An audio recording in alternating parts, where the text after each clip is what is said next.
Give ear, O heavens, and I will speak, and let the earth hear the words of my mouth. May my teaching drop as the rain, my speech distill as the dew, like gentle rain upon the tender grass, and like showers upon the herb. For I will proclaim the name of the Lord, ascribe greatness to our God.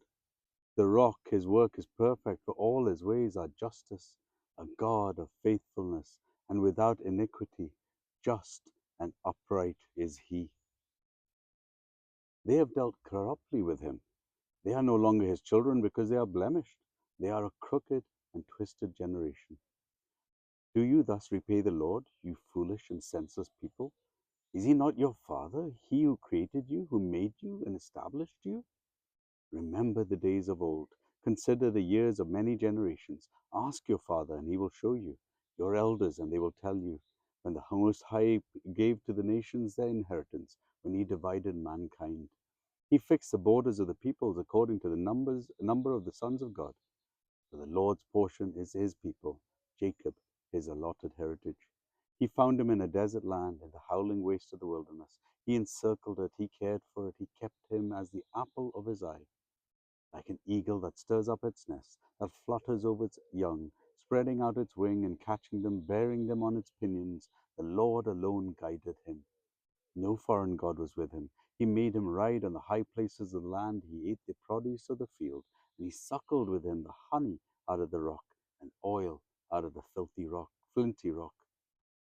Curds from the herd and milk from the flock, with fat full of lambs, rams of Bashan, and goats. With the finest of the wheat, you drank foaming wine made from the blood of the grape. But Jeshurun grew fat and kicked. You grew fat, stout, and sleek. Then he forsook God who made him and scoffed at the rock of his salvation. They stirred him jealously with strange gods, with abominations that provoked him to anger. They sacrificed to demons that were not God, to gods they had not known, to new gods that had come recently, whom your fathers had never dreaded. You were unminded of the rock that bore you, and you forgot the God who gave you birth. The Lord saw it and spurned them because of the provocations of his sons and his daughters. And he said, I will hide my face from them. I will see what their end will be. But they are a perverse generation, children in whom there is no faithfulness. They have made me jealous with what is no God. They have provoked me to anger with their idols. So I will make them jealous with those who are no people. I will provoke them to anger with a foolish nation. For a fire is kindled by my anger, and it burns to the depths of Sheol, devours the earth and its increase, and sets on fire the foundations of the mountains. And I will heap disasters upon them, and I will spread out my eyes on them, and they shall be wasted with hunger, and devoured by plague, and poisonous pestilence. I will send the teeth of beasts against them, with the venom of things that crawl in the dust. Outdoors the sword shall bereave, and indoors terror. For young man and women alike, the nursing child or the man of grey hairs, I would have said, I will have cut them to pieces, I will wipe them from human memory. I have not feared provocation by the enemy, lest their adversaries should be misunderstood, lest they should say, our hand is triumphant, it was not the Lord who did all this.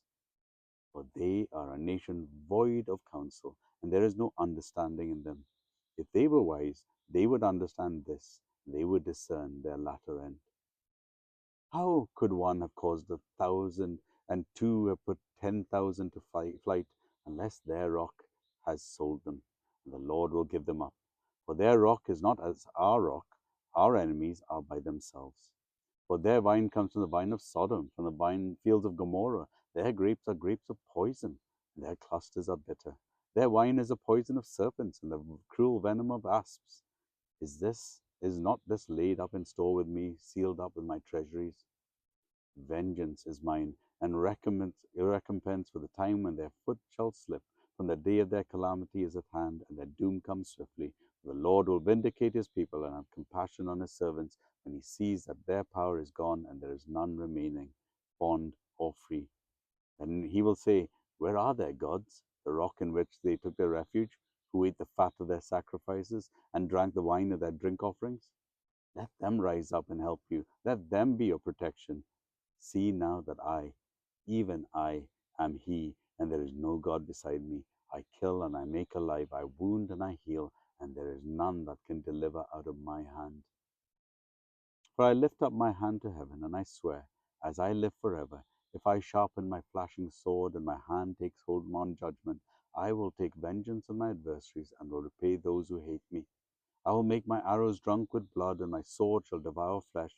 With the blood of the slain and the captives from the long-haired heads of the enemy, rejoice with him, O heavens. Bow down to him, O gods, for he avenges the blood of his children, and takes vengeance on his adversaries. He repays those who hate him, and cleanses his people's land. Moses came and recited all the words of the song in the hearing of the people, he and Joshua the son of Nun. And when Moses had finished speaking all these words to Israel, he said to them, Take to heart all the words by which I am warning you today, that you may command them to your children, that they may be careful to do all the words of this law. For it is no empty word for you, but your very life. And by this word you shall live long in the land that you're going to over the Jordan to possess. That very day the Lord spoke to Moses, Go up this mountain to Abrin, Mount Nebo, which is in the land of Moab, opposite Jericho, and view the land of Canaan, which I am giving to the people of Israel as a possession. And die on the mountain which you go up, and be gathered to your people, as Aaron your brother died in Mount Hor, and was gathered to his people. Because you broke faith with me in the midst of the people of Israel at the waters of Meribah Kadesh, in the wilderness of Zin, and because you did not treat me as holy in the midst of the people of Israel, for you shall see the land before you, but you shall not go there into the land that I am giving to the people of Israel. Deuteronomy chapter 32.